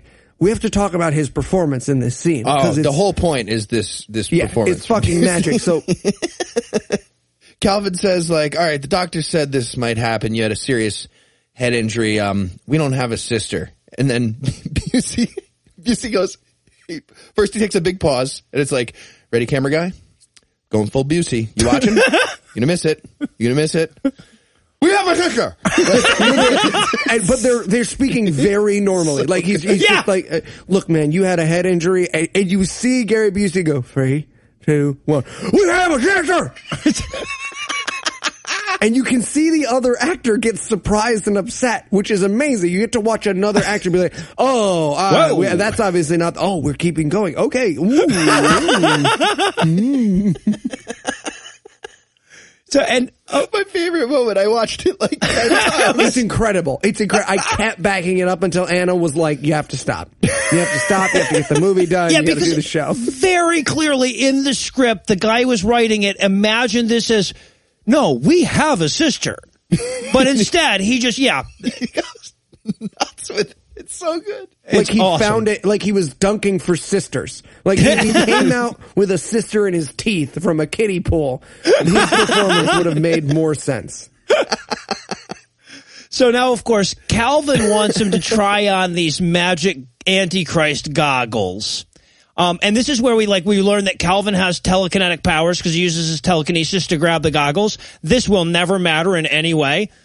Right. But even with telekinesis, the goggles aren't the type of thing that you can like force onto somebody because they're awkward and you can't just put them on. It's like trying to give a dog a pill and Busey's just like closing his mouth and moving his head back and forth and he won't get it in. So I bet it's also like giving Gary Busey a pill. I bet it's pretty much the same experience. And again, his performance here, he has this, again, the line is, I said I don't want to, right? And this is the performance Gary Busey chose to give. I said I don't want to. Again, I know not everyone watches along with us, but this one is on YouTube. I promise you it is worth it. Just for the running. Cuddle up, make some popcorn. I wouldn't lead you wrong. Flash forward through everything that isn't Gary Busey. It's 8 minutes of comedy gold. sign up for PureFlix. You get a month free. It's in slightly better def. It's Use worth our it. code. And this is where Gary Busey looks at him and goes, oh yeah, in here? In the helmet? And I wanted him so badly to start whispering into the helmet like, hey, Lucifer, you in that helmet? I coat myself a baby, boom, boom, bee. And this is where he says my personal favorite line of the movie. I'm the one with the brain injury, but I'm beginning to think the rest of the world is insane. And I wrote in my notes, the Gary Busey story. Should have worn a helmet, buddy. Should have worn a helmet. Yeah, so, and then of course, like, he goes to wander off or whatever, and the guy's like, no, you have to wear the goggles. Lucifer's the good guy, trust me. And he tries to shoot him, but apparently this gun has no bullets in it. Yeah, Gary Busey's gun that he brought had no bullets. Why?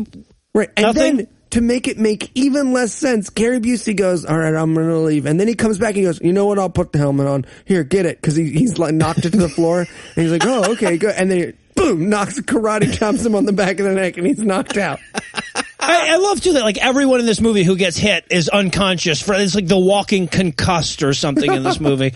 Oh, and the chop is it's a two-handed backhand karate chop. It's so good. Yeah, you can only imagine how good that cut nunchuck scene was. So now that we've gone back to the, hey, what's that over there? Well, for the third time in this act, I suppose the writers need a break as much as we do, so we'll pause for a couple of minutes, and when we come back, we'll hop back into the undiagnosed mental illness that is Apocalypse 3, Tribulation. So, Mr. Quincy, who else heard what your brother-in-law was saying? Well, I'm not sure. The ambulance driver, the other folks at the... the ambulance driver, eh? Hey, Johnson, you know what to do. Mm-hmm. Wait, what? What? Is he going to go kill the ambulance driver? What? No, of course not. You're not going to kill the ambulance driver at all, are you, Johnson? Yeah. No, yeah. No, not at all. Silly question. No. What were you going to do? Because like the second I mentioned the ambulance driver, he said, "You know what to do." What do you know what to do? What did he? Right. No, that's a good. Drive the ambulance. What? I'm gonna drive the. Seriously, dude? Yeah. No, I'm going to drive the ambulance. I figured he's going to be tired, the driver, so I could drive his ambulance for a while. You know, take over. You're going to go take over the ambulance driver's job because he heard what my brother said about a big conspiracy. Those are the words I said. Uh-huh. Okay. Seems odd. See you guys later. Yep. Bye. Dude, what the fuck? You're going to drive the ambulance? I'm not good on the spot. You know this. What was I supposed to say? I don't know. I'm going to go question him, maybe? I need to call that in? No habla English? Fuck. I want to drive the ambulance. Okay, well, next time, then I'll give you the knowing look and you kill the guy. Fine. Good. Okay, guess it's time to put on these goggles and, Heath. all right. Heath. Whoa. Cool. I'll take the mark. If you take my... Sorry, what? Oh, fuck, it's you again, one of the podcaster guys. Yeah. Shit. So yeah, I'll take it. I haven't offered you anything yet. This is just a blank white space where people... Yeah. No, totally great. I'll take it. Do I have to, like, sign something, or... It's nice. Really?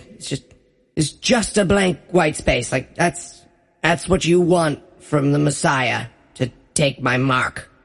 Yeah, I'm pretty easy to please. I'm ready to go in this. Yeah, just pull the trigger.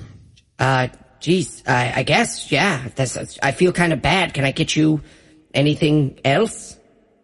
I'll take a Sprite if you're up, but only if you're up. Otherwise, I'm good. No, you get Sprite. Sure. Okay.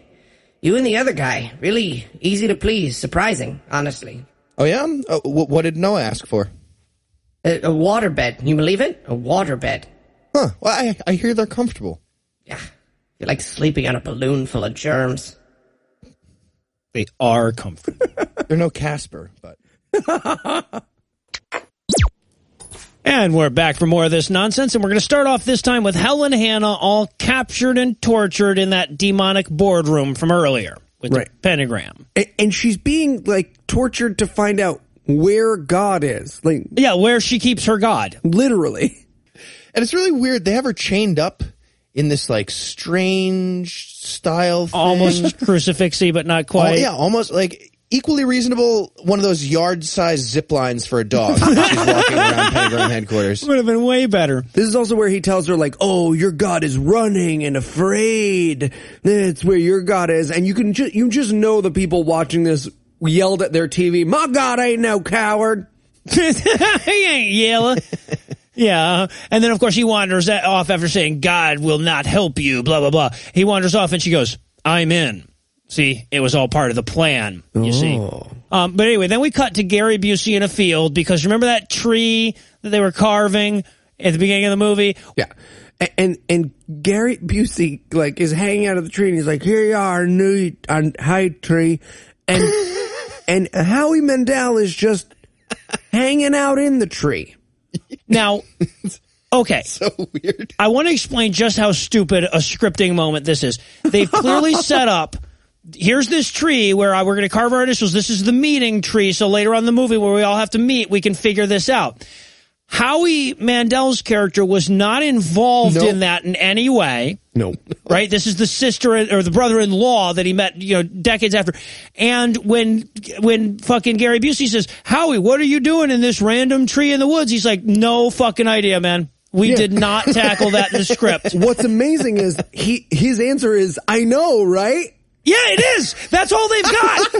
It really is. That's all they've got. They couldn't think of a goddamn reason in the world why he would be in that fight. This is Neither can I. Movie. We did a bad job. We tried, and it was hard. Writing movies is hard.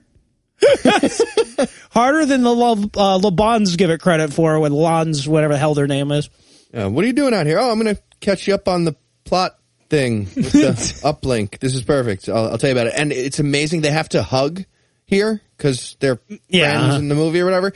And Howie Mandel clearly hates it. Like, more than a normal person would hate being embraced by Gary Busey, yeah. To be fair, like, we know Howie Mandel is like a germaphobe who's struggled with that for years, and, like, if there's a human version of a germ, it's Gary Busey. Exactly. Right? Exactly. So you get this, like, quick ass out, double tap done hug, and then Howie Mandel, like, shivers and vomits a little bit and swallows it back. It's rough. And just to make sure that my notes are super confusing here, now they start this, like, cross-cutting thing where they're going from, like, Howie catching Gary Busey up on the quote-unquote plot, and Helen having the glasses put on her and having her confrontation with the Antichrist. Yeah. And I love, too, like, when he's explaining this, like, Helen's basically, her reaction is like, I think you're underestimating what a bunch of intractable assholes Christians are. You remember? Have you ever talked to one of us? Well, she's also entirely not responding to any of his points in that she keeps just shitting on a cult and other religions. Like, he'll be like, I am going to use mind control powers. And she'll be like, you can meditate and chant as much as you want, but Jesus is way more powerful than you. And it's like, that is Not what I said. Oh, Buddha, more like Buddha. Right, you got your own thing going on here, huh? Not really about what I'm saying. And then we cut back to Satan and Helen in the Matrix thing, and he's explaining his plot some more, and he says, I want company in the lake of fire. I want a bunch of, like, company? Like, to play rock, paper, scissors? What? I'm saying, why would Satan have to actually go in the lake of fire himself? I thought he runs the show. It makes no sense. I'm telling you, the through line of this movie is that demons get lonely. Satan wandering around hell. Hey, Jerry, how's it going? Oh, kind of like a party down here with so many people, huh? Oh, who wants to play pin the tail on the U? And also I love because like the whole time like the Antichrist character is cackling or whatever, and I couldn't tell if that was like evil cackle or if this actor was just laughing at the dialogue they were supposed to be having there. Anyway, yeah, really, he transitions from like the rapey Italian Uber driver to like the leprechaun from the movie Leprechaun in voice, especially when he laughs. It's really weird. Yeah. So yeah, and then like so he admits that in reality he hates humans, and his secret plan is to burn them all in hell, but they're so stupid that they're gonna willingly walk along with him. You know, it's one of those like very obvious scenes in the movie where, oh, I hope nobody's taping this so that you will see it later and then everyone will know what you're really up to kind of moments. So yeah, spoiler alert. And then they murder her with a guillotine. Right. And right before he like lowers the blade and kills her, she goes, "You're nothing like God." And I wanted him so badly to be like, "How? Tell me one way in which I am not like God." Pass. And then the blade comes down. I don't know. Green slime and a blade. Yeah. Yeah. So now we cut back to Calvin waking up from Busey's vicious karate chop double hander or whatever. I guess going into the Matrix to tell the Antichrist that Gary Busey got away. Yeah. So it's kind of stupid. And then the Antichrist decides that he's got to murder him. Right. And he murders him by speeding up his heart rate. And at this point, Gary Busey, like, he's had this plot explained to him, so he decides to go back to, like, check on Calvin. Who knows why he goes back, but like he's getting heartbeated to death, and when he pulls the goggles off, his mouth is like wide open, like a roller coaster picture, right? And he has fatally O-faced, yes. And Gary Busey blows on him to cool him off. Well, he tries to touch his chest, and it's hot. So he goes. He does. He's like soup, right? He's like soup. Again, like that's the brilliant. There's nothing more brilliant than Gary Busey, right? Because like you can't direct every action, and Gary was just like he kept doing it, and they must have just been like, "That's it, we're running out of reel." Yeah. And also, what happened with the killing there? Did the guillotine? Like Satan was like, "Bring out the guillotine," and the minions were like, "Oh yeah." Sorry, it's like jammed or something, boss. You're going to have to do the heart attack thing, penis enlargement, African guy thing. I don't know. We just killed that Canadian lady, so it's all syrupy. We need it. It's going to take a while to clean it. Fun fact, Canadians have syrup for blood. Not everybody knows that. And then, of course, while he's in there trying to save Calvin, the bad guys pull up because apparently they know he's in there or don't or something. So he has to hide like a child playing hide and seek. Yeah, and they walk around the house. They don't see him, even though he's like in a closet right there. It's a miracle. But the minion is just seeing a wall. Is that what was happening? Yeah. Did I see that correctly? Like, was it a war room? What? God damn it! Somebody's praying in this closet. I can't get in. Oh, it smells like Gary Busey and prayer in here. And once again, the bad guys choose this exact moment and location to discuss their evil plans aloud. Oh, yes, of course.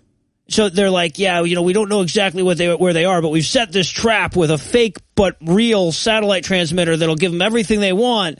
We don't know exactly where they are, but we know they're somewhere near Rat Lake. Remember from earlier? Well, it doesn't matter if you remember because Gary Busey's going to clue you in by going, the cabin. At that volume while hiding from these people. Yeah, the cottage. And I want them so badly to be like, Gary, you're supposed to be invisible. Yeah. Oh, fuck. Again, You said that. Again, this is just Gary Busey between takes, hanging out in a closet, yelling at himself. Cottage! There's like, keep it rolling. This is gold. He's going to do something else. Work it in. I love, and we haven't really mentioned the techno babble that they try in this movie, and it's spectacular from time to time. But at one point, while they're discussing their evil plan, the one guy turns to the other guy. He goes, "The tracking device will pinpoint their location." It's like, it's a fucking tracking device, dude. I was like, got it. That's what they do. It doesn't make zoodles. I really hope there's some zucchini noodles. Half of that. So the bad guys leave. They he closes his brother's eyes, tries to pray, and like that sort of awkward, like, you know how you do the thing where you clasp your hands, you turn them around, and everybody's like, "Can you wiggle that finger?" He does that when he's trying to pray. So, but then he leaves. But of course, remember how his brother had those bombs that were so cleverly introduced earlier into the movie by them just being in his living room for no reason? I remember that. Mm-hmm. Yeah, he's going to take the bombs with him. That'll be important. So anyway, then we head over to the cabin to check in on the gang of haters, and this is another one of those great techno babble moments where she's like, "You know, I don't understand. We cracked the ground bay relay system for the ... shit, the satellite thing." Yeah, what are they doing there? They're trying to hack in, and they're trying to get the password. I just want to point out, second movie in a row where someone has just been baffled by a password, and everyone else has been acting like it's a code that needs to be cracked. Yeah, right. What do these question marks stand for? Is it Satan 666? Fuck. All right, try with a capital S. All right, $sign. Try $sign. Dude, don't give away my password on air. By the way, Tituba is there too. Again, Mm-hmm. I guess she just like walked away at some point during the last movie. She's fine. And now she's only like 75 years behind the times. She's dressed like Rosa Parks instead of... Much better. In the next movie, she's going to be in like a zoot suit. She may. You say that as a joke, but you have no idea. That's true. So then we cut to Howie and Gary, and they're heading up to Rat Lake before it's too late. We know this because they pass a sign that says Rat Lake. Like we're going to be like, good, he's not driving to the entirely wrong place. That's perfect. I wanted it to be a different sign. We'd spend a few hours with him and Mandel just like arguing about a map. Driving around.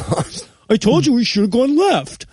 Oh, so yeah, so then they pull up, and they can hear gunshots in the background, and apparently that's just so that we get to watch Busey run some more. Oh, it's so good. And then he bursts in where all the good guys rather are hanging out. It's really hard to tell in this movie since they're the ones fighting against world peace. And he comes in to warn them that the ONE guys are coming, but before that we have to get this really awkward embrace between him and his wife and Howie. It's like a two-way hug that like turns into a three-way hug weirdly. You ever been there where you like run into someone and their sister's there and they're like, "Oh my God, me too." And you're like, "Oh, wow, we're all hugging." Apparently. Yeah.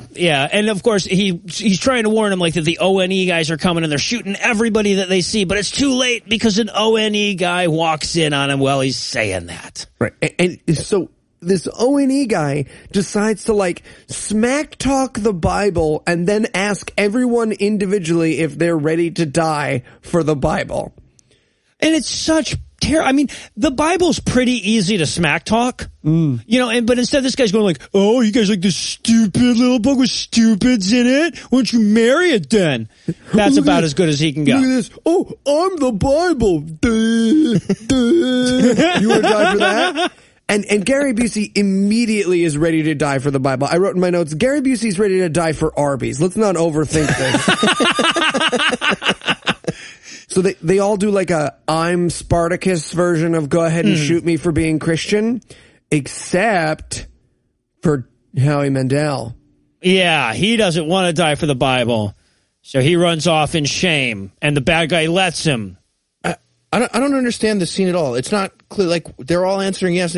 Like what consequences is the agent setting up for the ones that say, yeah, he's pointing a gun and they say yes, and he doesn't shoot I don't. Well, I think that's good. That's the plan, is that he's going to execute every one of them after Howie leaves. He just doesn't want. Oh, he's just going to, she's checking them off the list? Like, yeah, you said yes too? Okay, all right. All the yeses get killed. All the no's. Because I want to, it's like getting them in a picture. He's like, everyone get together and line your heads up. I don't want to waste bullets. Don't make me do one bullet for everybody. Just get in threes. Because I feel like a bullet will make it through two. We'll do two, all right? And just be on the safe side. There's an odd number of you. Who wants the single bullet? Oh, don't be dicks about this. Don't make me choose. Eeny, meeny, miny, moe. Okay. Also, this is also where we learned that, when the Antichrist was going off on his, if only those idiots in the world could see me now, they would not think I was a good guy, instead know I was a bad guy. When he was doing that monologue, Helen was videotaping it, the virtual reality thing that she was looking at. Contacts. With contact lenses. It's so stupid. I can't even... Who knows? They really weren't trying. At this point, to be fair, though, at this point, they had to have been thinking, okay, no one who's capable of formulating that question is still watching, guys. Right, exactly. She went into the Matrix and asked for, let me get contact lens cameras, and then got them, and then went back out. There's no way to explain it. We also cut to Macaluso here, who's because again, we're going to break in with the footage of what he said in the VR world, right? So Maco's doing a guided meditation with the world that's supposed to make everybody believe in him, because when everyone believes in him, he'll be able to open the gates of hell. Which is where he lives. But yeah, exactly. Yeah, he's got to get up to his 95%. He's got to get up to his 100th monkey. Right. But apparently. He's trying to get everyone to invest in Thrive, right? He's like an old friend who looks you up on Facebook. Oh my God, let's get lunch. And you're like, oh man, you're part of an MLM. Nope. Thanks so much. Anyway, so, and of course, while we're listening to Macaluso deliver his message, we get Howie sitting there feeling all cowardly for running off on everybody else while they were busy dying for God. And it was such a boring scene. There's 6 solid minutes of Howie Mandel feeling bad. Yeah. And look, Howie Mandel should feel bad for a lot of things, chiefly being in this movie. And again, I'm with Heath's theory that they just caught Howie yelling at his agent on the phone and then crying and then being like, no, use it. It'll be like he's sorry about the thing. But yeah, that was super boring. Yeah. And of course, meanwhile, we've got the bad guys showing up. And that's why they can't cut into the message yet, because the bad guys will be able to find them and be able to jam their frequency with the frequency jammer thing that they have. But luckily, Gary Busey knew they were coming, so he set a clever trap. Would anybody care to explain how his clever trap works? So he knew, look, when you're a bad guy and you're going to go into a building filled with haters, what do? You burst in the door and then you instantly start shooting everything. All the objects. Yes. Yeah, anything with a shape. Anything with a shape. Right, yeah, exactly. Shaped. So you just put your bombs that your brother had all over the place, and they'll shoot the bombs, and the house will blow up. Because that's how bombs work. Well, not immediately. They wait for you to realize facially what's happened. And then they blow Wile E. up. Coyote, yeah. If you never look down. You won't. And the look on this guy's face is fucking amazing. Yes, my note here is he sees the bomb and he reacts like it's an ad on YouTube before a movie trailer. Like, oh, come on. I need an ad to watch an ad? Fuck. He is mildly disappointed. And I love, okay, so if A, they hadn't just walked in and started firing into an empty room, or B, bullets didn't make bombs explode, or C, they missed the bombs, or D, they went to the fucking cabin on the right side of them first instead of the one on the left side of them first, the entire plan falls apart. But luckily for Gary Busey, this movie really doesn't give a fuck, and so they all blow up, and now they can cut in with their pirate message. So they cut into the message, and then Howie sees it, right? Because he's in their van. He sees that the footage cuts in, and he's like, oh, they did it. And that makes him throw away his crystal, because he doesn't need that crystal anymore, because he's a Christian now. Christians don't need no stinking crystals. Right. And then it cuts back to Macaluso, who's like realized they caught him on tape. And God, this is... He starts to yell at the TV like the voicemail that I leave all my exes every time I get drunk. He's like, don't do this. Come on. I'm Come sorry. back. You remember that night you said you got really close? I bet I could do that again. Answer the phone. Heath, pick up. Heath, don't do this. Close to what? What are you talking about? I get rid of your Lyme disease. You guys never tell me anything. So, and then the whole gang laughs like the Scooby Gang or something at the end of the episode. Yeah. And we should be done now, right? We should not have to watch this movie anymore. But fuck us. Right. So Gary Busey turns to his wife and he goes, "What day is it?" And she goes, "Sunday." And he's like, "Good. Otherwise you'd have to wait until Sunday and still be watching this movie or whatever." But he goes, "I have somewhere to go." Because you remember at the beginning of the movie where he promised Margot Kidder that he was gonna go to her church next Sunday, and now it's Sunday, so he's gonna go to her church. It would have been great if we got 6 days of, it was Monday. We got 6 days of Busey just like, yeah, I'm going to go to church in like 6 days. Just keep filming me. You wait. You wait. So what do you guys want to do? Oh, what day is it now? I'm going to practice my still nunchucks. Monday. It's I'm going to practice some nunchuck kata. Hook up. Just calling everybody sensei. Throwing up oatmeal that they won't let him eat.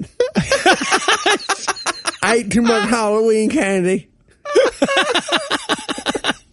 Oh, you must give us money so we can pay Gary Busey to make this movie. You understand? You must. Yeah. Oh, Jesus. We have finally found our calling. All right. So now we pull up to Eileen's old church, which is boarded up and barbed wired and everything else. And then he heads into the church to get right with God. And as he does, wouldn't you know it, Howie pulls up at that very same church since he knew they would be there. Oh, sorry, we missed it. There's a deleted scene where the sister carved their names into the side of that church as well. Oh, I see. It's the tallest church in the city. I don't know if you know. Well, in that case. And we get the bet. Look, we've watched a lot. I mean, a lot of Come to Jesus speeches. And I think we can all agree Gary Busey's weird, creepy singles night hitting on you speech to God is the greatest one we've had so far. He basically just starts off with like, "What? I just want to get to know you. I wasn't going to put my penis there yet." Yeah. He literally says, "I'm not good at saying prayers, so I'm going to talk to you like you're right here, because now I know you are." And again, anything in the world for him to just go, "I'm thinking of another thing, animal, vegetable, mineral." What do you think? If Prescott isn't good this weekend, they're going to put Romo in? What do you think? Yeah. I got Deshaun Plankins.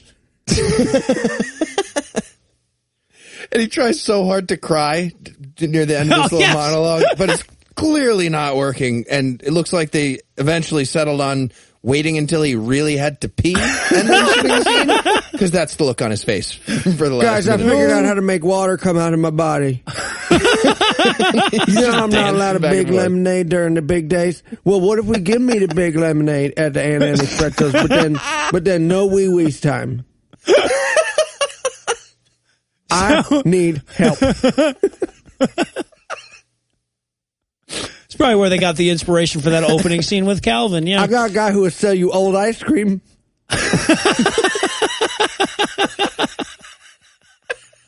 All right, well, I know that the jogging Busey scenes kind of make up for all the crappy stuff, but in keeping with the theme of the show, I want you guys to pretend the movie was awful as you answer this final question. What is the worst Christmas present you could possibly get that would still be better than this movie? I'm going to say 1 free credit on Eli's new Limer app. That could be arranged. You got 3 free credits for signing up. But well, I want one more. It's fine. I'm going to go with Latino Demon's Trench Coat. Good answer, good answer. And, well, that does it for our review of Apocalypse 3 Tribulation. That's not going to do it for the episode just yet, because these motherfuckers don't know how trilogies work. So, Eli, tell us, what's on deck? Oh, we've been waiting for it. It's the reason we started for Judgment. Yes. Starring Yes. Mr. T. There is a step up from Gary fucking Busey. Glover Lang is that step up. I'm so excited. This movie is about Hannah's... Hannah is alive. If you watch the trailer, it's on YouTube. Hannah is alive, and she is on trial for being a Christian, and Mr. T is head of the resistance. Also, just something to point out, that in the trailer, a woman says, "I call Jesus Christ to the stand." What I'm saying is, this is going to be amazing. It should be pretty fucking awesome. So with that to look forward to, we'll bring episode 70 to a merciful close. Once again, a huge thanks to all the Patreon donors that help make the show go. If you'd like to count yourself among their ranks, you can make a per episode donation at patreon.com/godawful and thereby earn early access to an ad-free version of every episode. You can also help us a ton by leaving us a 5-star review on iTunes and by sharing the show on all your various social media platforms. And if you enjoy the show, be sure to check out our sibling shows, The Scathing Atheist and The Skeptocrat, available on iTunes, Stitcher, and wherever else podcasts live. If you have questions, comments, or cinematic suggestions, you can email godawfulmovies@gmail.com. Our theme music was written and performed by Ryan Slotnick of Evil Giraffes on Mars. All additional music was written and performed by Morgan Clark. Thanks again for giving us a chunk of your life this week. For Heath Enwright and Eli Bosnick, I'm Noah Lugeons, promising to work hard to earn another chunk next week. Until then, we'll leave you with the Breakfast Club close. Hey, is that real music? Can you believe that shit? Fantastic. All right. Tituba went on to become the Reverend Al Sharpton in part 4. After 3 days, Helen Hannah apparently rose again because they needed her not dead for the next movie. Gary Busey realized he was in a movie the last day of shooting and chewed his way to freedom.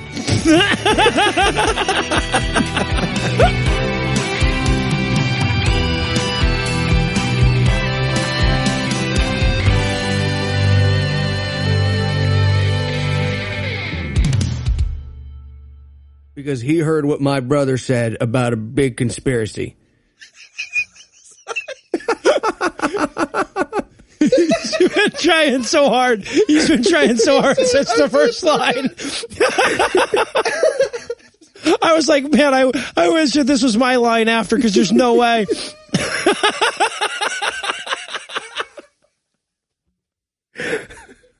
Oh, I want to put this on Facebook Live or something for you, Eli. You deserve to be here for this.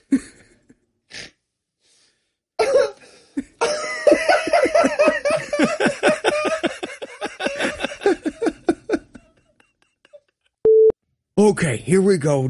I was just watching some footage of him. It's a little bit southern, so I can't forget the southern. And the teeth are in the way. I can't forget the teeth. I'm full of rainbows and sunshine. Rainbows and sunshine. What? All right. You guys want to play Legos?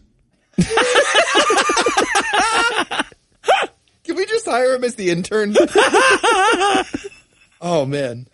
How much We should hire him to play Legos. Whatever. He's the There's intern. He has no to do way whatever we that say. we can't afford Gary Busey. There's no possible way we can't afford Gary Busey. Crazy 100 air money. I bought a Metro card today. There's no way I can't afford Gary Busey.